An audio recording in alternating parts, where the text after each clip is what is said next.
പെൺകുട്ടി അവളുടെ മുടി മാറ്റിയതും അവളുടെ മുതുകിൽ ടാറ്റു ചെയ്തിട്ടുള്ള ഡ്രാഗന് ജീവൻ വെച്ചു വന്നു. അത് കണ്ട് എല്ലാവരും അത്ഭുതപ്പെടുന്നു.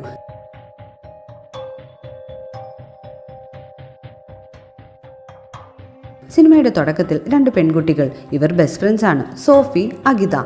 സോഫി വളരെ സ്വീറ്റും ജെന്റിലുമാണ്. എന്നാൽ അഗിത സോഫിയുടെ ഓപ്പോസിറ്റ്, ആരോടും അധികം അടുക്കാറില്ല. എന്നാലും ഗ്രാമവാസികൾ ഇവരെ കൂടെ കൂട്ടാറില്ല. ഈ ഗ്രാമത്തിലൊരു വിശ്വാസമുണ്ട്.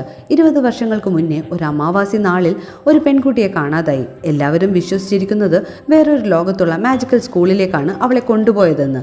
ഈ കഥ കേട്ട സോഫി ഇവൾക്കും ആ മാജിക്കൽ സ്കൂളിലേക്ക് പോകണമെന്നൊരു വിഷ് എഴുതി ഒരു അപ്പൂപ്പൻ മരത്തിനടിയിൽ വെച്ചു. അന്ന് രാത്രി തന്നെ ഒരു അജ്ഞാത രൂപം ഇവർക്ക് മുന്നിൽ പ്രത്യക്ഷപ്പെട്ടു. തൻ്റെ ബെസ്റ്റ് ഫ്രണ്ട് ആപത്തിൽപ്പെട്ടിരിക്കുന്നത് കണ്ട് അഗത സോഫിയുടെ കൈ മുറുകെ പിടിച്ചു.